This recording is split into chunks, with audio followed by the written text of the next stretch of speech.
BMTC driver ಮತ್ತು conductor ನಡುವೆ fight ಆಗಿರುವ ಘಟನೆ ಬೆಂಗಳೂರಿನಲ್ಲಿ ವರದಿಯಾಗಿದೆ. ಬೆಂಗಳೂರಿನ ಹೆಬ್ಬಾಳ ಫ್ಲೈಓವರ್ ಬಳಿ ಬಿಎಂಟಿಸಿ ಡ್ರೈವರ್ ಮತ್ತು ಕಂಡಕ್ಟರ್ ಗಲಾಟೆ ಮಾಡಿಕೊಂಡಿದ್ದಾರೆ.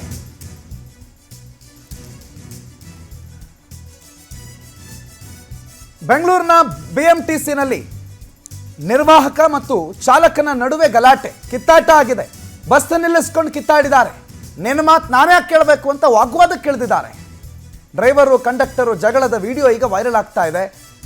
ಆ ಬಸ್ಸಲ್ಲಿ ಓಡಾಡ್ತಾ ಇದ್ದಂಥ ಪ್ರಯಾಣಿಕರು ಯಾಕಪ್ಪ ಈ ಬಸ್ಸಲ್ಲಿ ಬಂದ್ವಿ ಅಂತ ಇಳಿದಿರುವ ಹೊರಗಡೆ ನಿಂತ್ಕೊಂಡು ದೃಶ್ಯವನ್ನು ನೋಡ್ತಾ ಇರುವ ವಿಡಿಯೋಗಳಿಗೆ ವೈರಲ್ ಆಗ್ತಾ ಇದೆ. ದೃಶ್ಯ ನೋಡಿ.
ಮುಂದೆ